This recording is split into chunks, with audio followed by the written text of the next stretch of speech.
Seagulls gliding, they ride the wind. Seagulls gliding through the air, everywhere.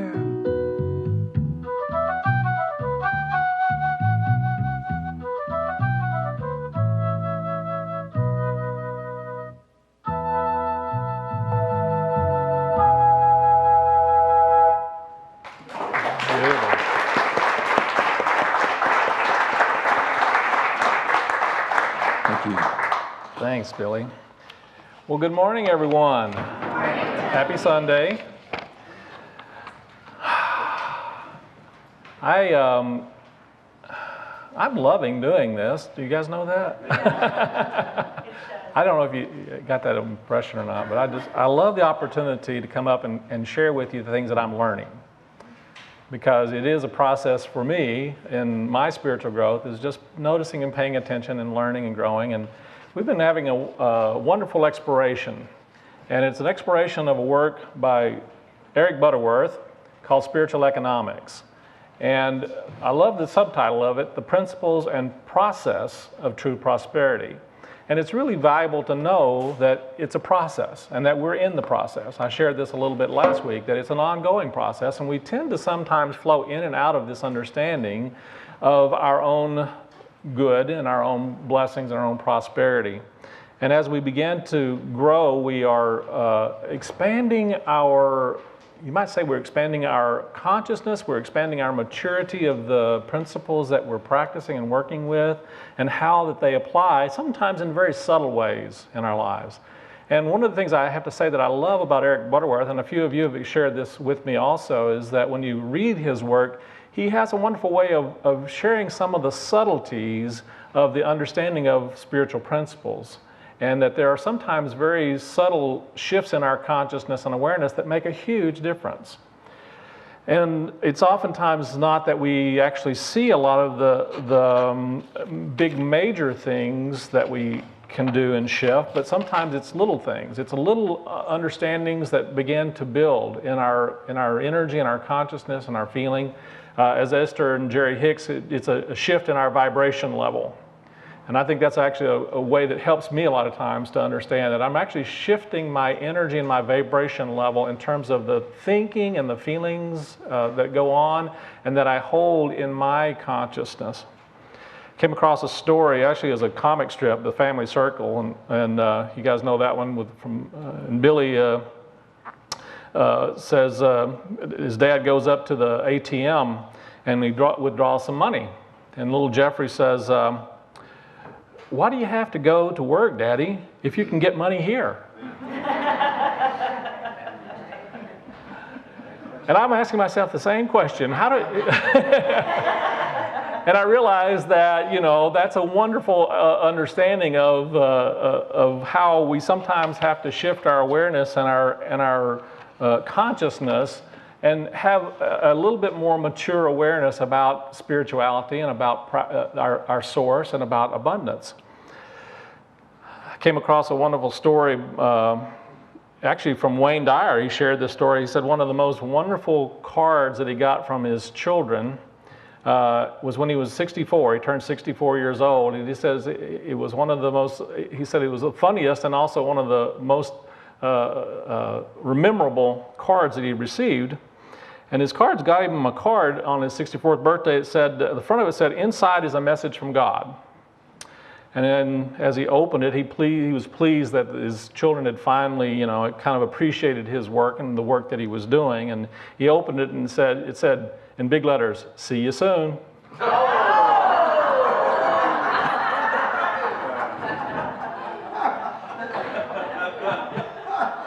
He said he never forgot that card. But he also knew that he was always seeing God, and he appreciated that. And so Voltaire once said that God is a comedian playing to an audience that is afraid to laugh. So I think it's valuable and important for us to recognize that humor is one of the most valuable things we can do and have in being able to experience the blessings of God and being really in a place where we can begin to take ourselves lightly. And And I came across this wonderful thing from Terry O'Brien, who was a regional reporter for the South Central region of Unity.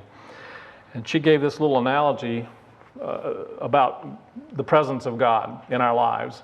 And I thought it was really valuable for us to look at this, because we're getting messages about the presence of God all the time in our lives. And if we just pay attention to them, we'll find that there's amazing messages, and that Spirit is saying wonderful things about the possibilities of good in our lives. So here is a couple of examples of that. God is like Coke, the real thing. God is like Pan Am, makes the going great. God is like General Motors, lights your path. God is like Bayer aspirin, works wonders. God is like Hallmark cards, cares enough to send the very best. God is like VO5 hairspray, holds through all kinds of weather. God is like Dial soap. Aren't you glad you know God? Don't you wish everyone did? And God is like Sears, has everything. God is like Alka-Seltzer. Try her, you'll like her. God is like Scotch tape. You can't see God, but you know God's there. Yeah. I thought those were some really nice little awarenesses about the presence of the divine. And one of the things that we talk about in understanding spiritual economics is really immersing ourselves in this knowing and this understanding that we are always in the presence of the divine, and that the divine is actually a part of our being, our very nature, that we are created in the image and after the likeness of the divine, and so we are created as divine beings. We have an essence of our being that is connected to the creative source of everything. And that creative source of everything is continually working in and through us right now. And all things that are in our experiences in our lives are manifested out of what Eric calls a divine substance. And divine substance, one of the ways we talk about it in more current terms, is basically a divine energy. We are all a part of this amazing, wonderful, conscious, aware divine energy. And the divine energy is always in the process of creating. And we are participating in that, whether we understand it, whether we know it or not, even for that matter, yes, whether we like it or not. And sometimes we're participating in ways that really feel like an uplifting of blessings in our world. And sometimes we're participating in it ways it seems like it is not necessarily lifting us into a richer experience of the divine. Sometimes we feel like we are blocking the flow of that. I'm going to suggest to you something that for you to consider and to think about. And Eric really talks about this in different ways. But you can absolutely never stop or block the flow of divine good in your life. Do you know that? Yeah. It is absolutely not possible, except in your own awareness, except in your own thinking, except in your own belief systems. And so one of the things that Eric encourages us to recognize is that we're always in this divine milieu of the creative process, and it will only be able to come through us to the extent that we allow it to come through us. And as he says, God can do no more for us than God can do through us. And so part of our unfolding is awakening our consciousness and our awareness to being in that flow and aligning ourselves with it in ways that allow us to be more and more conscious of that divine flow and how we can participate in that in a way that brings even greater blessings into our experience. And you might think about it in terms of, some of you have heard me talk about the idea of the reticular activating system. This is a system that's in our brains that basically is a filter. And it kind of works like this. You know, if you had the experience, some of you who maybe have bought a new car or bought some new piece of clothing or something like that, and then all of a sudden you look around and there's all kinds, you see just exactly that piece of clothing, or you see that car, or you see those shoes, or you see that hat. You understand what I'm saying? Do you think those things just automatically, magically appeared because when you bought yours, everybody else went out and bought one? Do you think that's what happened? It's possible, I suppose, but it's not as likely. That the reality is that it was already there. They were already there. And yet we didn't have the eyes to see it. We didn't have the awareness to know it. We didn't have the understanding to be able to have that knowing of the presence of these different things in our lives.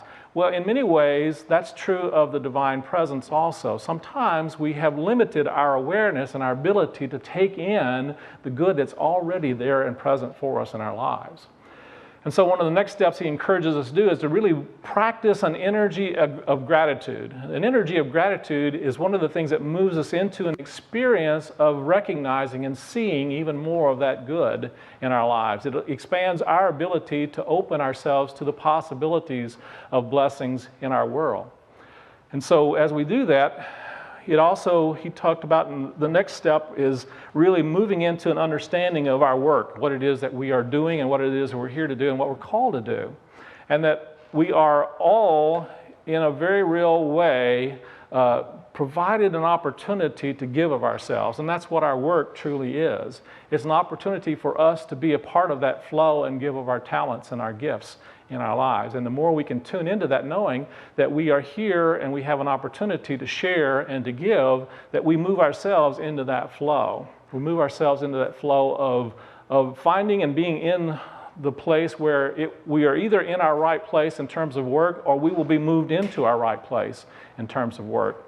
And a part of that unfolding is recognizing and that everything that we do in our work, it's the attitude and the energy and the feeling that we do it with that makes the difference. Make sense? So I've given you a summary of the last several weeks here. So I want to talk a little bit about tonight is to understand our chapter is on how to reverse financial adversity. Anybody ever had any financial adversity in your life? We all have at different times, I think, perhaps. And I'm going to suggest to you that he gives some very practical understandings and awarenesses about how we can actually shift that.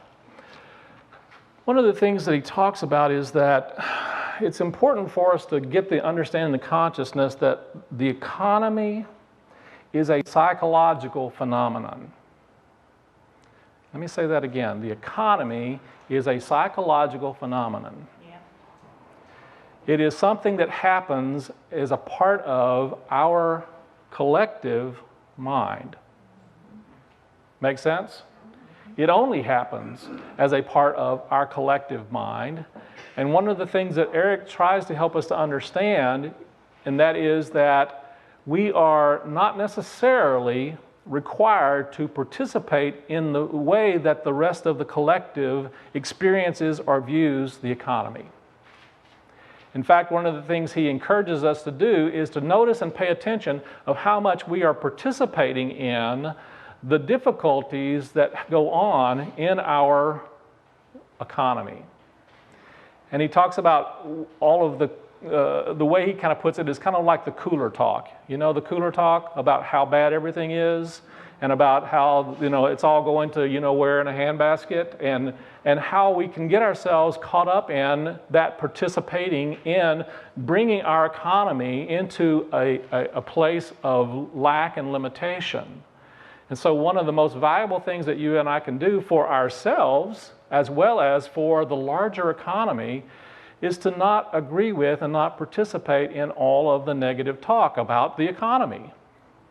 That the negative talk about the economy is not going to help you experience more abundance in your life, and it's not going to help the people sitting next to you to experience more abundance in life, and it's not going to necessarily help to change or uplift the economy. Does that make sense? So I think it's valuable for us to recognize that the economy is a psychological phenomenon that we all are participating in.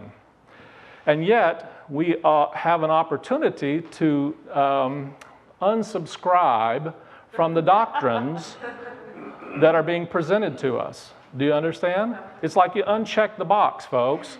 Make sense? We don't have to keep buying into all of those messages that we keep, the spam. If you want to use the analogy a little farther, we can unsubscribe from the spam of negativity that we're being invited to participate in. And it's the very act of allowing ourselves to shift our awareness that we are not controlled by the larger environment of the economy. That we have an opportunity to unsubscribe from that viewpoint, from those ways of looking at things, and it's the very act of unsubscribing from that and then subscribing to those things that we know uplift our awareness and move us into a deeper experience of abundance, that we can move into that energy and that flow. Make sense? So I'm inviting you to join in, participating in unsubscribing from the negative views of the economy, because one of the things that you can see out there is that one of the indicators that's used by economists is the consumer, let's see if I can remember the name of it, it's the Consumer Confidence Index. Yeah. That's one of the primary, currently one of the primary awarenesses that economists actually use to determine how the economy is going to go. Think about that. They're looking at how confident people are in the economy to determine how the economy is going to grow. Does that tell you anything? So let me ask you this, and that's not necessarily, in my opinion, for you to necessarily use that as a way of saying, okay, well then I'm going to go out and buy everything that I can see in my world. That's not necessarily what we're talking about, but it's important for us to understand that the confidence is what's significant and important in this, isn't it? Having the confidence within yourself of your own well-being and of spirit will make the difference in your spiritual economy and in your financial economy as well. It's one of the most important gifts that you can give yourself, is to develop a sense and a feeling and an energy of spiritual well-being. And that's what prosperity really is, isn't it? Prosperity is a knowing of our own spiritual well-being. Well, where does that come from? Where do you get that energy and that consciousness of spiritual well-being? One of the things that we have a tendency to do, and he talks about this, is that sometimes, and there may be some here in this group, I know that there are some in this group, that we have a tendency to think that because we don't have a job, we don't have employment in some way, that somehow that we're not secure. That somehow we are, there's often a concern or an anxiety that comes up. And it can be a really challenging thing to be in that space of feeling unemployed. But one of the things that Eric encourages us to do is to recognize that when you are in a place where you are currently unemployed, you actually have a full-time job.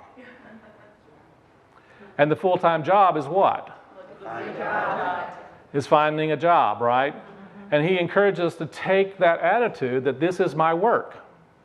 My work now is to find work, the right work that is right for me. And the other piece of that is, he says, but before you even do that, it's important for you to step back and recognize that the first step is not to find a job. The first step is to find that place within you where you know that you are taken care of, that you are provided for, that the job that you are seeking is already seeking you. In other words, the way Jesus said is, seek first the kingdom. Our first work in any situation where we are experiencing any kind of adversity or any kind of financial struggle or challenge is to recognize where our source truly is. And that is absolutely where we need to move to in our first steps. One of the things that I came into some years ago in my prayers and meditations and working with these principles of abundance and prosperity is that I've come to the realization that we're in generally one of three stages of our development in the prosperity process. And we all go through these in different ways, and sometimes we find ourselves bouncing back and forth between them at different times, depending upon, how we've exercised a lot of the spiritual awarenesses. So the first stage that we often tend to go through in working with spiritual principles regarding abundance and prosperity is we tend to be in a state of struggle. I call it a place of striving. There is there's an energy of feeling like there's a struggle going on. And it's in that energy of struggle. We have a tendency to struggle with some of these ideas. We have a tendency to struggle with our idea or understanding of our supply. It tends to be kind of tumultuous. Anybody know what I'm talking about? Anybody resemble these remarks? We've all kind of had different times in our lives where things seem to be not going in a flowing way. I know I certainly have. I've been in a place where I have definitely been struggling and knew that, and you know, I've been in a place where I've been absolutely desperate that I had to have money. And I had to get it fast. And it's not a fun place to be a lot of times. It can be a real challenging experience. But part of my awakening when I was in that place was really working with some of Eric Butterworth's work and also other teachers. Catherine Ponder certainly has helped me a lot in different teachings. She understands about prosperity, and certainly Edwene Gaines has helped me significantly in her teachings about abundance and prosperity. One of the things that I realized that I needed to be able to move out of that energy of struggle. Because the energy of struggle is actually one of the things that helps keep us in that energy of struggle. The more we struggle with these ideas, the more we feel like we have to get something out here in order for us to feel abundant and secure, we're missing something, and we're not really working with the creative process in a way that allows the divine flow to work through us. We're trying to get something out here to help us to feel good in here, and the reality is the creative flow works from the within to the without, doesn't it? And so part of the practice is to begin to recognize that even in the midst of circumstances, there is an abundance within me that flows through me. There is a power greater than the circumstances. There's a power greater than the image of possible lack. And so part of my work is to shift my awareness and move from that energy of struggle into the next level. And the next level is what I call the energy of surviving. So you've got the energy of striving, of struggle, and then you move into the energy of surviving. And the energy of surviving is a good place to be. It's a valuable energy. It's a valuable place of consciousness where we can recognize that there is enough, that I have enough. It's that energy of enoughness. And that's a really, oh boy, it's such a relief when you get into that place of just knowing that there's enough and that there'll always be enough. And I'll tell you, it's such a relief when, in my experience, when I was in that place of striving, just to be able to make that subtle shift of knowing that there will always be enough. And really practicing that feeling and practicing that knowing. And moving into that consciousness and that energy, what happens is that we vibrate with that energy, and there's a law, right? This law, we call it in Unity the law of mind action. In more modern terms, they call it the law of attraction. You've heard that, I know. And as we have that energy of enoughness, we tend to draw to us enough. And we will experience more enough out here in the world. And I'm going to suggest to you that in order to move into enoughness, it's really difficult to move in from the energy of striving into an energy of abundance. In order to get there, you want to go through that energy of enoughness. Develop a consciousness of enoughness. And as you get that energy and that consciousness of enoughness, you will find that you'll begin to experience life in that way. Now, there are many in this world who say that enough is enough, and that's fine. But I have a tendency to believe what Jesus said. I came that they may have life and have it abundantly. To have it abundantly. And to me, that moves us into what I call an energy of thriving. So there's an energy of enoughness, and that means that you're making it. You and yours are getting by, and you have what you need, and that's a beautiful place to be, and there's no reason why you should not, you're perfectly okay to stay in that energy of enoughness. But I absolutely feel that the divine within us is an energy and a consciousness that wants us to experience thriving in life. And thriving in life means not only that you have enough and that you are enough, but that you are enough for you and others in your life and world. And that you feel the amazing ability to make a positive difference for others in your life and world. And so you're not just simply in a place of enoughness, but you're in a place where you really experience that the universe is providing not only unity, a unity of heart and mind so that you can flow in a giving way, but so that you can make a difference not just for you and yours, but so that you can make a difference for the people down the street, you can make a difference for people across the world, that you are in a place of opportunity to allow the abundance of Spirit to flow through you. And to me, I think that is one of the things that all of us are called to be. We're called here to make a difference in life, and make a difference not just for ours, for us, but to make a difference throughout the world. And I love that awareness of the energy of thriving. Now, sometimes in order to get from striving, you can't just oftentimes jump from striving into the abundance. Although you do need to get in the consciousness of knowing that you have that enoughness. And part of the spiritual work and practice is getting in that flow of giving so that you have the consciousness and energy, first of enoughness, and then second of absolute abundance.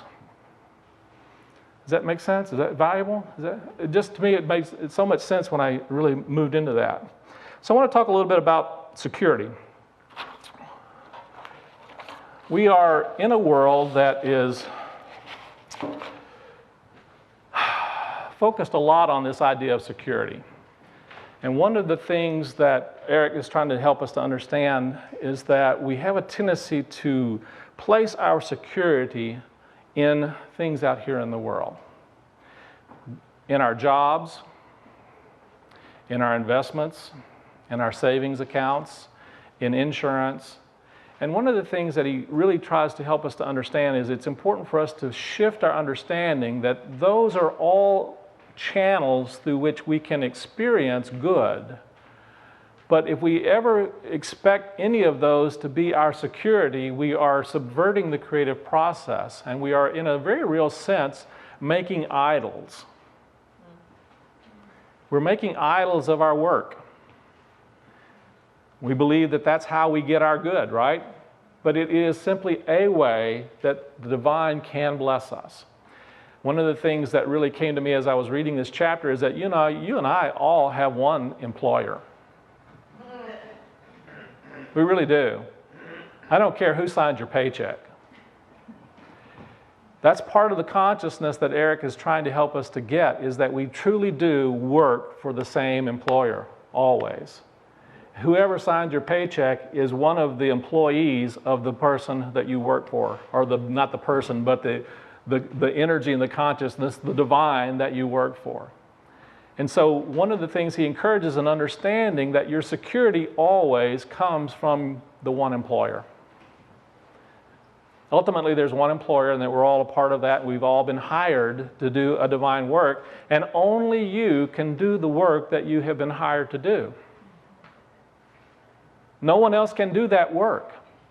And so when you're looking for a way for you if you're looking for a work or for a job, or if you're looking for some way for you to express, recognize that the universe is right now looking for you to show up for work. To be able to do the work that is yours to do, that no one else can do. And there's actually a human being out there also, a company or a HR director or someone who's looking for exactly the gifts that you have to offer. Already. It's already there for you. And when you get that knowing and understanding, there's an merging, there's an attraction that happens. And if you begin to really tune into that awareness and let go of this, the inner self-talk that says, I'll never be able to find a job. Anybody know that one? Because of the economy. Remember that one? Let that go. It is not based upon the truth of spirit. It is not based on the truth of prosperity. It's not based on the truth of supply. You already have a work, and that is to find your right place to give of yourself in this world. And that is where your true security lies, is recognizing the true source of your nature and your being. So yes, buy insurance, he says, be practical. When you go on a trip, you don't go without a spare tire. He says that's just wisdom, that's not fear. When you deal with savings, one of the things he really encourages, when you're dealing with savings, do not save for a rainy day. If you save for a rainy day, you can expect buckets of rain. He encourages you not to save for emergencies. He encourages you to save for opportunities. Let me say that again. Do not save for emergencies, save for opportunities. Because if you save for opportunities, I assure you, opportunities will arise. And if you save for emergencies, guess what? Life is consciousness and flows from the within to without. So it's so valuable, the attitude and the consciousness with which you do these things. And recognize that your security is in knowing that you are a part of the divine flow, and that flow is happening right now in and through you.